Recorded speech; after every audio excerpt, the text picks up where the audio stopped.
right? Yeah. So this is another aspect of Ayurveda, which Ayurveda not only think about these 5 elements, which also we understand as homeostasis or balance. We don't only understand that as same in everyone. Yeah, it's not static. And It's not static and it's not same in all. Yeah. So we also have a concept of identifying unique body constitution of each individual. Yes. So we don't say that one fits all, one pill fits all. We don't believe in that. Ayurveda does not believe in that. So basically then Ayurveda has a unique way of identifying constitution. Now, having explained everything in terms of 5, then these 5 elements are also understood in terms of 3 biological energies or physiological entities in our body. You can say these 3 factors. So these 3 factors, again these 5 make these 3 factors. So earth and water makes the kapha. And right? kapha is. And kapha. How can you translate it? Okay, Kapha. so kapha, we can say the physiological correlate of kapha, all the body tissues, all the fluids in our body. So like say digestive fluid, blood, cerebrospinal fluid, all the body tissues, So muscles. everything that is a foundation. Foundation, everything that we see is basically kapha. Yeah. The lubrication of the skin, the wetness in the mouth, moisture in hair, everything, even inside in the digestive system there is mucous membrane, all of that is kapha. And some people have more kapha than other. Yes, good. Elements. So good point that you are making. So just to understand practically, so if someone has more kapha, then what will happen? So more earth and more water. So that means they will have more weight, right? More than normal. Or tendency towards gaining weight, right? So that's why we say in Ayurveda we also have this balance of, let me just finish this part, first 5 elements. and so I explained already the kapha part, which is earth and water, that makes the kapha. The second biological factor is pitta, which is made up of fire. We can say almost 90% fire and 10% water. And it's not the bread, the pitta bread. No, it's not. It's not the pitta bread. No. So it is PITTA, and this represents basically because it has more fire. So physiological correlate to pitta is digestive enzymes and hormones. Everything in our body that helps to convert whatever we take, the food or emotions or anything, into body tissues, into first nutrients and then into the body tissues. So that's called pitta. And this is predominant with the fire, which means heat. So then again, I will go into those who have more pitta constitution, and they will have more fire, and that will enable them to have very good digestion and metabolism. Right? And a lot of drive as well. And a lot of drive. Yeah. So emotionally, their fire is yes, yeah. Go. So their tendency basically is that they can digest food very well. They sometimes say, "Oh, I can eat wood and nails and have no problem," right? But then again, if they miss the meal, you have to watch around, because they get irritated and they get frustrated. I anger. know. My boyfriend is the pitta. Yes. And he cannot skip a meal. Right. Another important thing, that they have a drive, they are very creative, very organized, goal oriented. Yeah. But then to work with them, you have to go according to their pace and according to their plan. One thing here and there upsets them easy. So they are very easy to get upset, though they are very goal oriented and very successful. Yeah. Okay. Now we go into the third biological factor, which is made up of air and space. So air makes it more moving, right? So those who have this more air and space but less of earth, that means they have less weight. So these people will have a tendency of underweight. They will say, how come I eat more portions of food than many other people and still I don't gain weight?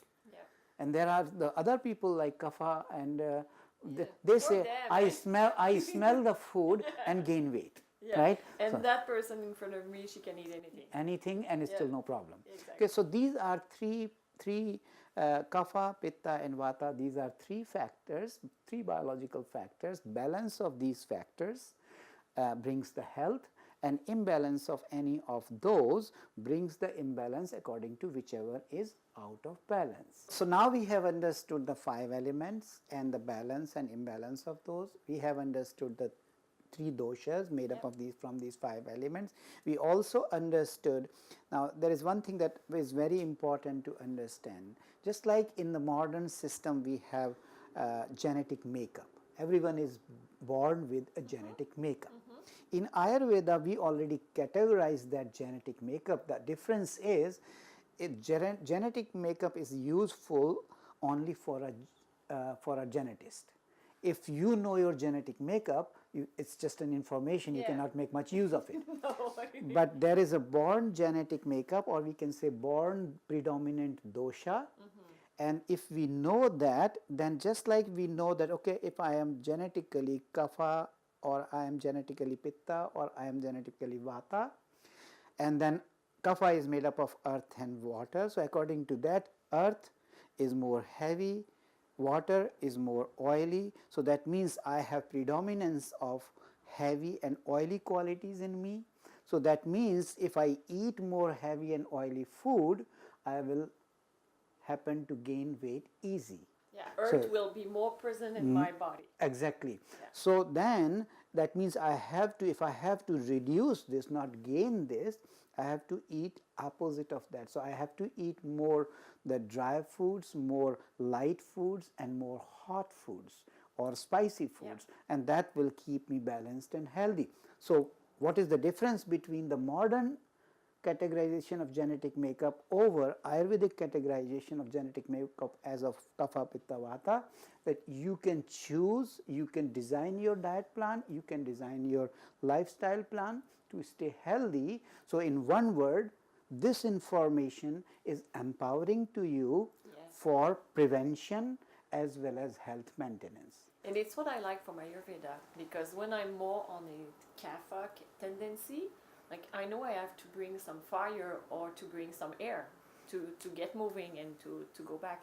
But when I'm more on the insomnia, I don't sleep, okay, I know I need more earth to be more grounded. More grounded, When things right. don't go up, okay, I need more fire. So Good, it's good. I like the view because it's very tangible. We can see the elements around. Right, right. and the earth. In fact, I have even seen this, that this is because using the modern medicine information, you need to be a biologist and you need to have information of physiology, biochemistry, pharmacology.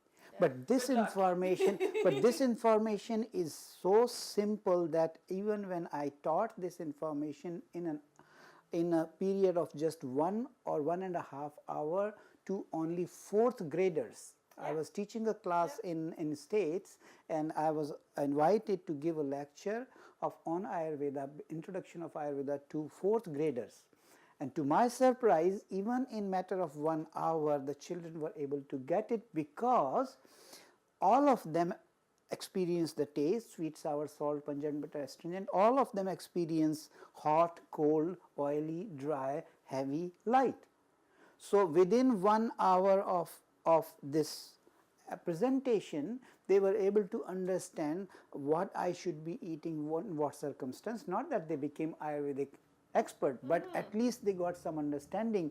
The point I am making here, the design of Ayurvedic knowledge is based on so simple natural principles that are experienced by all of us as a living being anyway, because we are equipped with those elements based on the knowledge from these elements, the whole knowledge of Ayurveda for science of life is designed. So that's why all of us can understand. Sometimes this question is always raised, oh, Ayurveda is coming from India, how can those foods and those vegetables and those fruits and the herbs be applicable here? It's not about the herbs, it's not about where information came. This information can be experienced, can be known by people from any part of the world, because it is about the earth, water, fire, air and space. It is about the hot and cold, heavy, light, oily, dry, all of us experience this. And we can use the herbs and the food that Exactly, we have. exactly. That's all next to Just us. whatever food Yeah. around us, we can know the properties of those, and we Yeah. can use according to these earth, water, fire, air, space, or we can use according to kapha, pitta, and vata. Yeah, excellent. Good. So I hope that this brief introduction, you were able to get it. I hope that our audience, our viewers will able to get it. This information, this introduction, I hope that this is very useful to you. And I know this might be first time for many of you, but the website is there. My website is www.holisticayurveda.ca. And we'll put You it can down. take, Yeah, and so we people will can- also display this. Yeah. So you can go there and read more about it, or feel free to call at either you or maybe 613-422-0936, Yeah. so that we can provide more information and remove if any doubt you will have. So I wanted to give this introduction of Ayurveda because these are the principles that we will use to understand the menopause and what are the things that we can do to make that transition from pre-menopause, perimenopause to menopause and post-menopause a golden transition.